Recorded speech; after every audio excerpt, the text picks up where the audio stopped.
Growing up, I always felt out of place in my family. My name is Jenny, and I come from a long lineage of restaurant owners. My dad, Joe, is a boisterous man who manages our family restaurant with an iron grip. My mom, Linda, is his perfect counterpart, tirelessly overseeing the staff. Then there's my older brother, Mike, the golden boy, groomed to inherit the family business. One evening, I sat at the dinner table, enveloped in the rich aroma of Dad's renowned roast. Mom was excitedly discussing a new recipe they were experimenting with. "Jenny, you're going to love this. It has that fancy herb you adore. What's it called again?" Mom asked, her eyes gleaming. "I don't know," I muttered, poking at my food. Mike chuckled from across the table, mouth full. "Who cares about some stupid herb? Wait until you see the new grill Dad's getting for the restaurant. That's the real deal." Dad turned his attention to me. "Speaking of the restaurant, Jenny, when are you going to start showing some interest? Time isn't on your side." I tried to shrink into my chair. "I don't know, Dad. I enjoy being outside with plants and stuff." Mom exchanged a glance with Dad. "Plants? What do you plan to do with plants? You need a solid career, Jenny, something to rely on." A familiar knot formed in my stomach. It was the same conversation we had every time. No one in my family understood me, except Grandma Rose. Grandma Rose lived in a cozy house on the outskirts of town, surrounded by the most beautiful garden I had ever seen. She was different from my parents, gentle, patient, and she understood me in a way no one else did. I often escaped to her house, away from the endless chatter about the restaurant. One day, I found her in the garden, her hands buried in the soil. "Jenny dear, come help me plant these tulips," she said, her face bright with joy. I sat beside her, feeling the cool earth between my fingers. "Grandma, why don't Mom and Dad understand? I love this. I love being here with the plants." Grandma Rose wiped her brow and looked at me with her wise, old eyes. "Your parents only want what's best for you, Jenny, but they don't see the world like we do. There's magic in these plants, in the earth. It's okay to be different." I clung to Grandma Rose's words even as my family's pressure grew. Mike often teased me, calling me the gardener in a way that felt like an insult. "Hey, gardener, you planning to plant some lettuce for tonight's salad?" he'd sneer, his friends laughing behind him. I rolled my eyes and walked away, knowing they didn't appreciate the beauty in a single leaf or the tranquility of morning dew, but I did. In those moments with my hands in the soil, I felt I was exactly where I belonged. Graduating high school felt like standing at a crossroads, and I, Jenny, was about to take the road less traveled by my family. The house buzzed with excitement over Mike's plans to join Dad at the restaurant. Amidst it all, I felt like a spectator in my own life. One evening, we gathered in the living room, and Dad enthusiastically talked about expanding the restaurant, his eyes gleaming with ambition. "Mike, you're going to be right at the center of this," he said, giving my brother a hearty pat on the back. Mike puffed up like a proud rooster. "Yeah, I already have some ideas, Dad. We're going to make this place huge."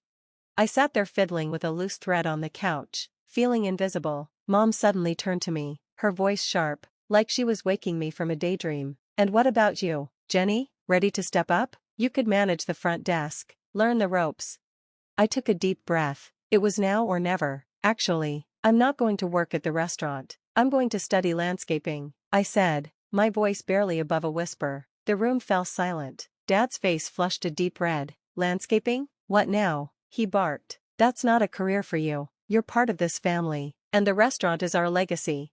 Mike snickered. "What are you going to do? Plant flowers for a living?" My cheeks burned with embarrassment. "Yes, actually, that's exactly what I'm going to do. I'm good at it, and I love it." Mom's expression was a mix of confusion and concern. "Jenny, be realistic. You can't make a living playing in the dirt." I stood up, feeling a surge of defiance. "It's not just playing in the dirt, Mom. It's about creating something beautiful and real. I'm not asking for your approval, but I'm making this decision for myself." Dad slammed his hand on the table, his voice booming. "If you choose this nonsense, you're on your own. Don't expect any help from us." I felt a knot in my stomach, but my voice remained steady. "Fine, I'll do it alone." Grandma Rose, who had been quietly knitting in the corner, finally spoke up. Her voice was calm but firm. "Joe, let her follow her heart. She has a gift, and it would be a shame to waste it," she said, her eyes fixed on Dad. Dad grunted in frustration, turning away. "Fine, do what you want, but don't come crying to us when it all falls apart." I turned to leave the room, my heart racing. Mike called after me, dripping with sarcasm. "Good luck." Gardener, let's see how far those flowers get you. Stepping into college felt like plunging into deep waters, thrilling yet daunting. I, Jenny, was far from the familiar paths of my family's expectations, ready to carve my own niche in the world of landscape design. I still remember the buzz of the first day in class, the room alive with the energy of eager students. I found a spot at the back, trying to blend into the shadows. That's when Zoe, a girl with bright red hair and eyes full of mischief, dropped into the seat beside me. Hey there, newbie, I'm Zoe, first time in landscape design. I nodded shyly. Yeah, I'm Jenny, it's a bit overwhelming. Zoe's laugh was loud and infectious. You'll fit right in, just wait until you get your hands in the real dirt, it's epic. What pulled you into this world? I hesitated, the weight of my family's disapproval still fresh in my mind. I've always loved plants and the outdoors. It's where I feel at home, you know? Her grin widened. Perfect place for you. Then, classes became a whirlwind of learning and creating. I soaked up everything like a sponge, from the science of soils to the art of design. I was finally speaking a language I adored. After one particularly intense class, Mr. Davidson, our professor, a man as sturdy and tall as an oak, called me over. Jenny, your designs are exceptional. You have a real talent for this, he said, his tone serious yet encouraging. I was taken aback. Really? Thank you, Mr. Davidson. I'm just trying my best. He leaned closer, his gaze piercing. There's potential in you. Don't let it go to waste. Push yourself harder. His words became my guiding mantra. I began residing in a studio, where my creative visions grew bolder and more expressive. It was a tiring yet thrilling experience. Even amid the joy, I couldn't shake the longing for my family, despite everything that had happened. One serene evening, I mustered the courage to call home. The phone rang, each sound heavy with expectation. At last, Mom answered, her voice cutting through the silence like a knife. What do you want, Jenny? Her tone was biting, but I pressed on. I just wanted to see how everyone is doing. She scoffed, her voice laden with contempt. Oh, now you care after running off to chase your dreams and abandoning your family. I gritted my teeth, striving to keep my voice calm. I didn't abandon anyone, Mom. I simply chose a different direction. Her laughter was harsh. A dead-end road. You mean, don't expect us to be here when it all falls apart. The conversation ended soon after, leaving a bitter taste in my mouth, but igniting a fire within me. I returned to my work with renewed vigor, determined to prove to both my family and myself that I was on the right path. Life has a way of throwing unexpected challenges our way, and mine arrived as a phone call during my last year of college. It was Aunt Clara, my mother's sister, and her voice trembled with emotion. Jenny, I have some bad news about Grandma Rose. She passed away last night. Aunt Clara's words felt like the ground giving way beneath me. Grandma Rose had always been my pillar of support, the one who believed in my dreams. Losing her felt like losing a part of my identity. The funeral was a somber gathering. My family was present, Dad, Mom, and Mike, each one appearing stiff and formal, almost like strangers to me. After the service, I overheard a conversation between Mom and Aunt Clara. I can't believe she left that house to Jenny. What will she do with it? She can hardly take care of herself, Mom remarked, her tone laced with disapproval. Anger surged through me, but I held my tongue. I didn't want to spark a conflict, not in that moment. The will reading took place a few days later. Grandma Rose had bequeathed me her house, the lovely garden retreat where we had shared countless memories. My family was taken aback, their whispers sharp as thorns. Why would she leave it to Jenny? She's hardly ever around, Mike muttered under his breath. Dad's expression was stormy. This is absurd. That house could have been sold and the money used for the restaurant, he complained. I stood tall, my voice steady yet resolute. Grandma knew I loved that house and garden. We spent so much time there together. I'm going to keep it, just like she wanted. Mom's reply was cold and cutting. So you plan to live there alone, playing in the dirt? What a waste. Their words stung, but I had made my decision. I moved into Grandma's house and threw myself into the garden she cherished so much. I began renovating the space, pouring my heart and soul into every plant and flower bed. As the months went by, I transformed Grandma's garden into a truly magical place. It became my sanctuary, where I could be myself, away from the scrutiny and expectations of my family. When the invitation to Mike's wedding arrived, I was filled with conflicting emotions. It was an elegant card, adorned with golden letters on a white background, a reminder of a life I had left behind. As I stared at it, A whirlwind of feelings swirled inside me. I decided to attend, but on my own terms. I chose an outfit that felt authentic to me, elegant yet simple, so different from the dirt-stained attire they associated me with. Stepping into the restaurant, I was enveloped by the sights and sounds of my past. I spotted my family across the room, Mom, Dad, and Mike, dressed to the nines. Appearing like a picture-perfect family, I steeled myself and approached. "Jenny, I didn't think you'd come," Mom said, her tone sharp, cutting through the ambience. "I came to see Mike get married. It's a family event, right?" I replied, trying to keep my voice steady. Mike glanced my way, a familiar and unwelcome smirk on his face. "What's wrong? Ran out of bushes to trim? Decided to dress up for once?" I felt the sting of his words, but brushed it off. "I'm just here to wish you well, Mike." At that moment, his bride, a tall woman with an air of superiority, chimed in. "Oh, this must be the infamous gardener's sister. Did you manage to scrub the dirt from under your nails, or is that your natural look?" Her words were sharp and derisive. I clenched my jaw, refusing to show how deeply they affected me. "I clean up well enough, thank you. Congratulations to you both." Dad's eyes were icy, his voice colder still. "Your presence here doesn't change the past. Jenny, you made your choice." Their words pricked like thorns, but I had developed a tough exterior. "I'm not here to relive old grievances. I just wanted to wish Mike a happy married life." I was quickly directed to a small table in the corner, separated from my family. As I sat there, I could feel the curious glances and hushed whispers. "That's the gardener," they murmured, "the family's black sheep." But as I sat in that corner, pride began to swell within me. Yes, I was the gardener, the one who had dared to forge her own path. I was no longer the timid girl they remembered. I had blossomed into a woman who had found her strength, who had thrived despite their judgments. As the evening wore on, my discomfort grew. Sipping my drink, I attempted to fade into the background, but that plan shattered when I locked eyes with some guys I knew from childhood, Mike's friends, the same ones who had once mocked me. "Look who decided to show up, the family's little dirt digger," Jake sneered as they approached, a smug grin on his face.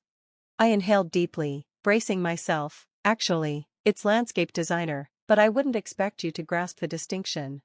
Their laughter was harsh and grating. "Oh, listen to her, thinks she's all high and mighty now," another chimed in with a scoff.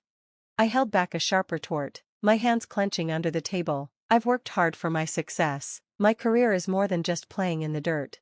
Their mockery was cut short when an elderly man at the next table interjected. He had been listening, his expression growing increasingly disapproving. "I've seen this young lady's work. The new park downtown? That's hers. It's exceptional." The group was taken aback, their arrogance faltering. Whispers of surprise rippled among them as they slunk away, their egos bruised. Encouraged, I decided to leave my safe corner and mingle through the crowd, dodging curious glances and murmurs. That's when I overheard Mike chatting with a group of his friends. "She's always been the odd one, more into her plants than any real work," Mike remarked, his voice laced with mockery and disdain. His friend laughed heartily. "Every family has its black sheep, huh?" Their words landed like a slap, raw and stinging. I turned away, my heart racing, reminding myself that their views didn't define who I was. As I navigated through the throng, I encountered my cousin Lucy, a calm presence in our boisterous family. "Hey, Jenny, I've seen some of your designs. They're truly impressive," she remarked, her tone genuine. I managed a faint smile. "Thanks, Lucy, that really means a lot, especially today." Lucy met my gaze, her eyes filled with understanding. "I never agreed with how they treated you. You're achieving incredible things. I'm proud of you for staying true to yourself." Her words offered a small comfort amid the evening's challenges. We exchanged a few words, a brief escape from the tension surrounding us. As Lucy faded into the crowd, I returned to my secluded spot, feeling the weight of the night. The loud music, clinking glasses, and laughter felt distant, like they belonged to another realm. I sat there, nursing my drink, wishing the celebration would come to an end. The wedding festivities were winding down, the elegant atmosphere overshadowed by my own tangled emotions. Just when I thought the night couldn't become any more bizarre, the mayor, a distant relative of Mike's bride, took the stage for his address. "Ladies and gentlemen, it's a pleasure to be here," he began, his voice booming through the room. "Tonight, I want to shine a light on a special guest in our midst, a true luminary in the field of landscape design, Jenny." Hearing my name nearly made me choke on my drink. I stood up hesitantly, feeling exposed and vulnerable. The mayor smiled at me. Jenny is the visionary behind the transformation of our city park. She's an acclaimed landscape designer with multiple awards to her name for her outstanding contributions. Let's give her the recognition she deserves. The applause erupted around me, sounding surreal. I glanced at my family's table, where their expressions were a mix of shock and embarrassment. Mike's bride leaned toward him, her voice dripping with disbelief. Is he talking about your sister, the gardener? Mike muttered something, clearly wishing to disappear. The mayor continued. Jenny's work has breathed new life into our city. She's a true talent. In the midst of the applause, I felt a swell of confidence. The mayor's words illuminated the shadows of doubt cast by my family. Seizing the opportunity, I decided to speak. Thank you, Mayor, for your kind remarks. It's an honor to contribute to our city's charm. I paused, scanning the crowd until my gaze landed on my family. Funny how life unfolds, isn't it? Mike, you and your bride are well suited for each other. Your mutual talent for rudeness is quite impressive. The room fell silent, the air thick with tension. My parents, my brother, and his fiancée turned crimson, their shame evident as if I had slapped them. Mom's voice pierced the silence, sharp as a blade. Jenny, what are you talking about? This is your brother's wedding. I met her gaze unwaveringly. I'm just stating the truth. Mom, something our family seems to struggle with. Mike stood up, his face flushed with anger. You can't come here and speak to us like that. I held my ground, my voice steady. I've earned my right to speak. Mike, perhaps it's time you all listened. The confrontation ended with Mike sitting down, defeated, and the room gradually returned to life. The mayor nodded at me with respect before moving on. As I settled back down, the weight of the night lifted a little. I had voiced my truth, standing up for myself in a way I never had before. I was no longer merely the gardener or the outcast. I was Jenny, a recognized landscape designer, someone who had outgrown her family's narrow expectations. After Mike's wedding, news of my success as a landscape designer spread. People buzzed about the accolades I had received and the projects I had excelled in. It felt like stepping into the sunlight after years in the shadows. Then my family came knocking.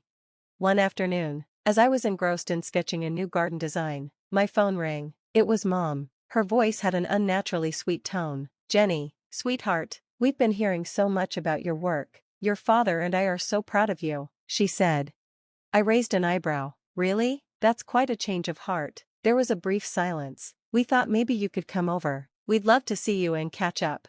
I could almost hear her scheming. Catch up or find out about my finances? Catch up? I retorted. Mom, that's not fair. We're family. The word family struck a nerve. Family, like when you effectively disowned me for pursuing my dreams. It seems family matters when there's money involved. Before she could respond, I hung up. I wasn't about to let them back into my life simply because they sensed success. A few days later, there was a knock at my door. Mike stood there, hands shoved in his pockets, avoiding eye contact. Hey, Jenny, can we chat? He mumbled. I crossed my arms. This should be interesting. What do you want? He fidgeted uncomfortably. I know we haven't been the best, but you're doing well, and I was hoping you could, help me out a little. I couldn't believe my ears. Help you out? After years of mocking me as the gardener and deriding my aspirations? Mike's face flushed. I didn't mean it like that. It's just that times are tough. I interrupted him. Save it, Mike. I'm not your cash cow. You and the family made your feelings about me clear. You can't just waltz back into my life when it suits you. He opened his mouth to argue, but I cut him off. No, Mike, you made your choices. Now you have to live with them. After he left, I sat in my garden, surrounded by the beauty I had cultivated. My phone rang a few more times that week, more attempts from my family to reconcile, but I ignored them. I was finished with their superficial affection. I had built a life for myself, one that didn't require their approval or their greed. I was thriving on my own terms, and that was what truly mattered. They had chosen their path, and I had chosen mine. As I surveyed the plants and flowers that testified to my hard work and passion, I realized I had everything I needed right here. I was happy, successful, and liberated from the toxic ties that once held me back. This wasn't merely the end of a chapter. It was the dawn of a new book, my book, and I was determined to ensure it became a bestseller written in my own voice, on my own terms. The new growth in my life was just beginning, and I was ready for whatever lay ahead.